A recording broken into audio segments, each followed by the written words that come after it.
Hello স্বরাষ্ট্র সচিব রঞ্জন মিত্র kidnap. Sir এইমাত্র কন্ট্রোল রুম থেকে এই ফ্যাক্টসটা এসছে। এই 5 জনকে কিডন্যাপ করা হয়েছে। Mayor Subir Chatterjee, IS Ranjan Maitra, doctor Joydeb Sanyal, party president Bibhas Ghosh এবং advocate Prakash Chowdhury sir. Oh god,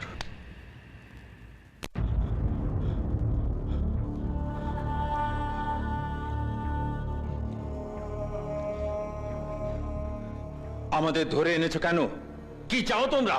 আপনাদের বিচার করার জন্য এই কোর্টে আনা হয়েছে, যে কোর্ট শুরু হয় রাত 2টোর পর। আদালতে দাঁড়িয়ে এতদিন আমি অপরাধীদের শাস্তির ব্যবস্থা করেছি, আর তোমরা আমার বিচার করতে চাইছো স্কাউন্ডারস? এখানে অপরাধীদের গলা থাকে নিচে আর বিচারকের গলা থাকে ওপরে। অপরাধীদের গলা এক পর্দা উপরে উঠলেই বিচারের আগেই খেলা শেষ। তা বিচারকটা কে যে আমাদের মতো লোকের বিচার করবে? Tiger, tiger, tiger.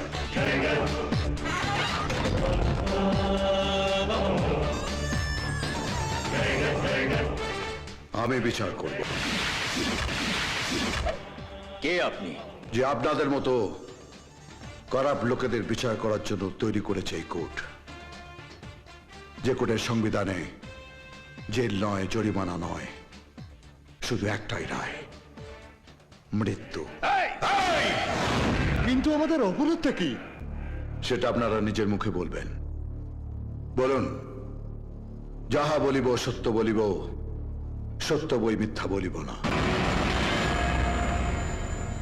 বলুন, যাহা বলিব সত্য বলিব, সত্য বই মিথ্যা বলিব না।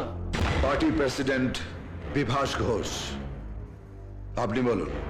মেয়র সুবীর চ্যাটার্জি বেআইনি ভাবে বস্তি উচ্ছেদ করে হকার তুলে দিয়ে গোটা শহরটাকে প্রমোটারদের হাতে তুলে দিয়েছেন। হ্যাঁ, আর সেই জায়গায় তৈরি হয়েছে বিল্ডিং কমপ্লেক্স, শপিং মল, আর উনি তার শেয়ার হোল্ডার হয়ে লাখ লাখ টাকা কামিয়েছেন। এর জন্য ওনাকে পার্টি থেকে অনেকবার সতর্ক করা হয়েছে। আমি না হয় জমির দালালি করে 2 পয়সা কামিয়েছি, কিন্তু আপনি তো আমার বাপ। কবুতরবাজি করে কত কামান তা জানি না ভেবেছেন?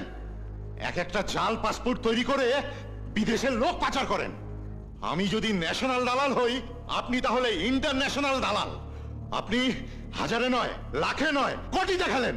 আর আপনার সমস্ত কাজের পার্টনার হচ্ছে এই স্বরাষ্ট্র সচিব রঞ্জন মৈত্র। স্কাউন্ডারেল, আমাকে ক্যাশ খাওয়ানো? স্যার, স্যার এসব মিথ্যে, বিশ্বাস করুন, মায়ের দিব্যি। এর মধ্যে আপনার মাকে টেনে আনছেন কেন? আপনার মতো কুলাঙ্গা ছেলে জন্মাবে জানলে আপনার মা অ্যাবর্শন করাতো। আপনার তো মা বোন জ্ঞানও নেই।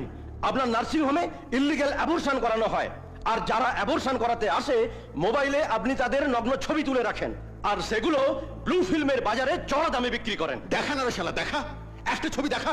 থামুন। ভোট বাঁচার জন্য হোক আর মরার জন্য হোক, হল্লা সংস্কৃতিটা বজায় রাখবেন।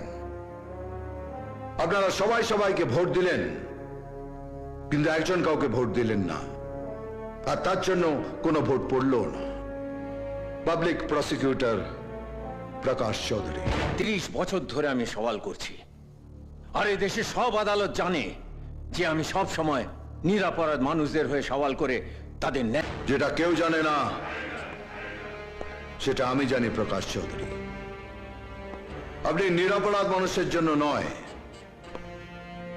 অপরাধীদের জন্য সওয়াল করেন, আর যে বেশি টাকা দেয় রায় হয় তার পক্ষে।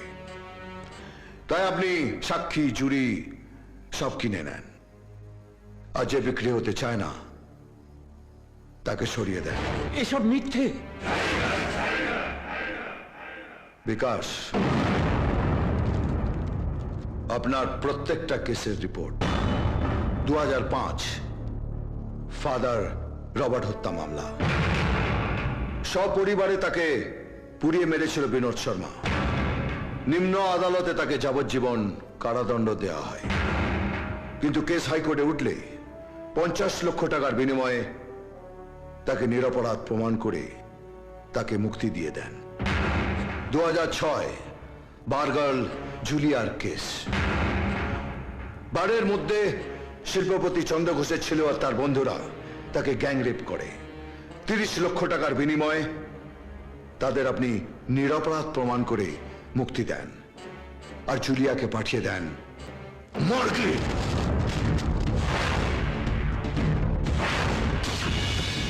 30 লাখ আছে, রায় যেন আমার পক্ষে যান। রেপটাই যখন আটকাতে পারেননি, তখন আর সেটা নিয়ে জল ঘোলা করে কি লাভ? বরং সেটা থেকে ফায়দা তোলার চেষ্টা করুন। কেসটা উইথড্র করে নিন, 10 লাখ টাকা দেব। আমি ওদের শেষ দেখেই ছাড়বো। আপনি এই কেসটা জিততে পারবেন না, কারণ এই কেসটা হাতে নিয়েছি আমি, প্রকাশ চৌধুরী। আর আমার হাতের রেখায় হারের কোনো দাগ নেই।